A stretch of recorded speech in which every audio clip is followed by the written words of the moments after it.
Hello dear student, मैं ऐश्वर्या राठौड़ आज की इस वीडियो लेक्चर में आपका स्वागत करती हूँ। आज का हमारा टॉपिक है सॉलिड स्टेट, जो BSc first year physical chemistry का भी है। हमें पढ़ना है सॉलिड स्टेट क्या होती है।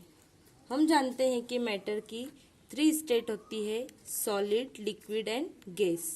हमें यहाँ पर सॉलिड स्टेट के बारे में पढ़ना है कि सॉलिड स्टेट होती क्या है। सबसे पहले हम इसकी डेफिनेशन की बात करें तो डेफिनेशन होती है matter which possess rigidity and has a definite shape and volume. Solid state क्या होती है? सॉलिड स्टेट में जो सॉलिड होता है उसका शेप डेफिनेट होता है एंड जो वॉल्यूम भी होता है वो डेफिनेट होता है। ऐसे मैटर को हम सॉलिड कहते हैं। अब बात करें हम सॉलिड स्टेट की प्रॉपर्टीज की, तो प्रॉपर्टीज होती है शेप जो डेफिनेट होता है, वॉल्यूम वो भी डेफिनेट होता है, and third inter particle force जो वेरी स्ट्रॉन्ग होता है, इंटर पार्टिकल स्पेस मिनिमम होता है, एंड डेंसिटी हाई होती है, कंप्रेसिबिलिटी वेरी लो होती है, रिजिडिटी हाई होती है, and kinetic energy very low होती है। ये इसकी प्रॉपर्टीज है। सॉलिड स्टेट की जो प्रॉपर्टी होती है उसे हम एग्जाम्पल के द्वारा समझेंगे। जैसे कि ये एक लॉक है जो सॉलिड स्टेट में प्रेजेंट है। इसमें जो शेप होगा वो क्या होगा?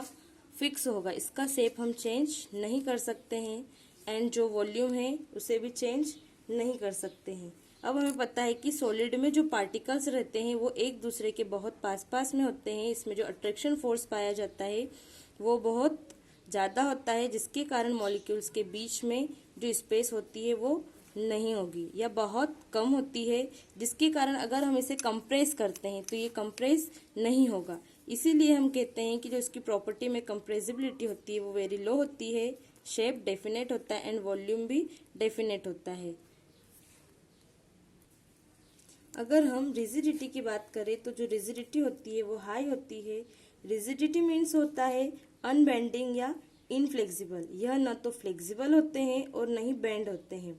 अगर इस पे हम फोर्स अप्लाई करते हैं तो ये फ्लेक्सिबल नहीं होंगे, नहीं ये बेंड होंगे।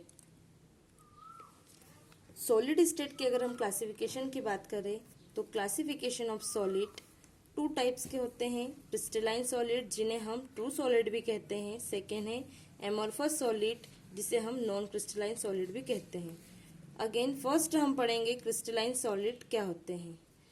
क्रिस्टलाइन सॉलिड की डेफिनेशन देखेंगे। In crystalline solid the constituents particle that is atoms, molecules और ions are arrange in a definite geometry.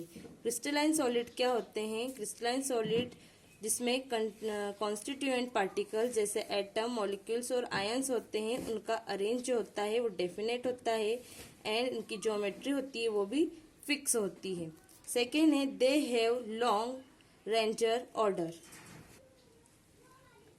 Long ranger order का मीन होता है, इस लॉन्ग रेंजर का मतलब होता है कि जो क्रिस्टलाइन सॉलिड का यूनिट स्ट्रक्चर होता है उसका रिपीटेशन लॉन्ग रेंज में अगेन एंड अगेन होता है, इसलिए इसे हम लॉन्ग रेंज भी कहते हैं। थर्ड है crystalline solid are anisotropic. Crystalline solid जो होते हैं एन आइसोट्रोपिक नेचर के होते हैं। एन आइसोट्रोपिक मीन्स होता है क्रिस्टलाइन सॉलिड में जो फिजिकल प्रॉपर्टी होती है वो डिफरेंट डिफरेंट डायरेक्शन में डिफरेंट होती है। फोर्थ है they undergo clean cleavage. Crystalline solid को जब हम कट करते हैं या ब्रेक करते हैं तो इसका सरफेस जो होता है वो एकदम प्लेन होता है, इसलिए जो क्लीवेज होता है वो क्या होता है? क्लीन क्लीवेज होता है। फिफ्थ है they have definite melting point, boiling point and heat of fusion. इनमें जो मेल्टिंग पॉइंट होता है वो डेफिनेट होता है, जो बॉइलिंग पॉइंट होता है वो भी डेफिनेट होता है, और जो हीट ऑफ फ्यूजन होता है वो भी डेफिनेट होता है। अब मेल्टिंग पॉइंट और boiling point and heat of fusion जो डेफिनेट होता है वो क्यों होता है? क्योंकि क्रिस्टलाइन सॉलिड की जो ज्योमेट्री होती है वो फिक्स होती है, जिसके कारण इसका melting point, boiling point and heat of fusion जो है वो फिक्स रहता है या डेफिनेट होता है।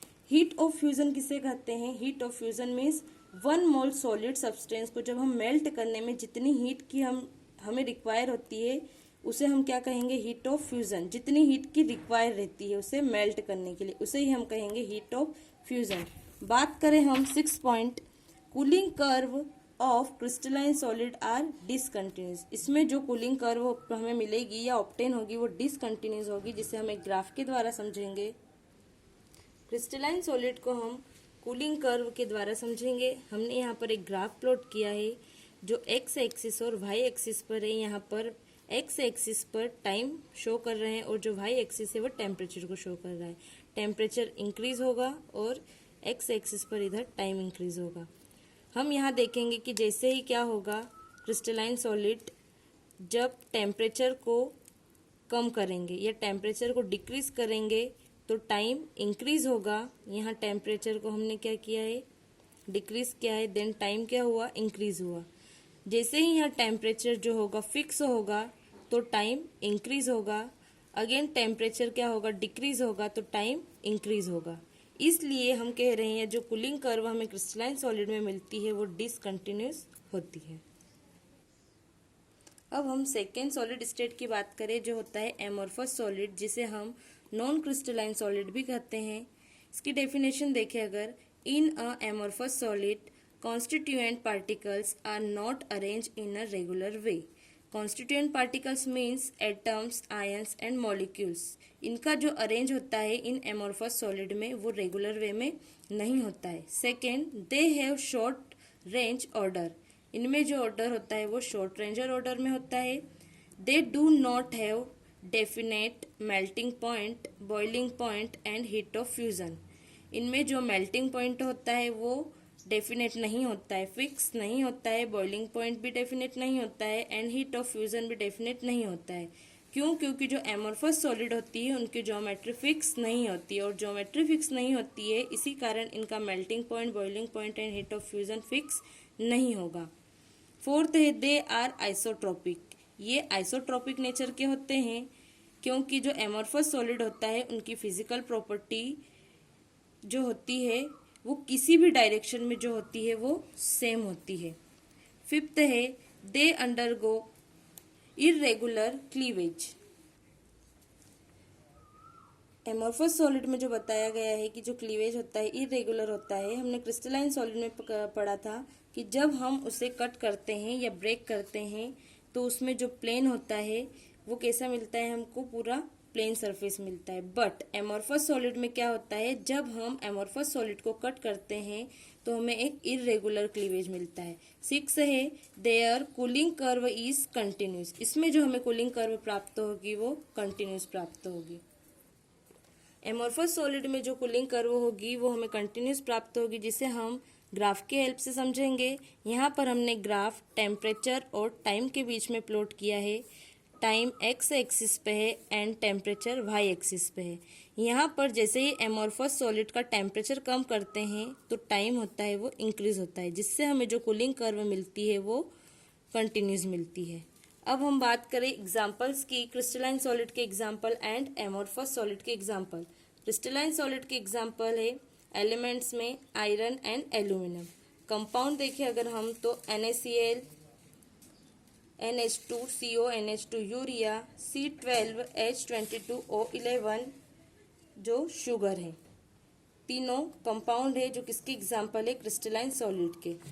बात करें हम एमोर्फस सॉलिड की, जिसके एग्जांपल है glass, would, wax and plastic. Thank you.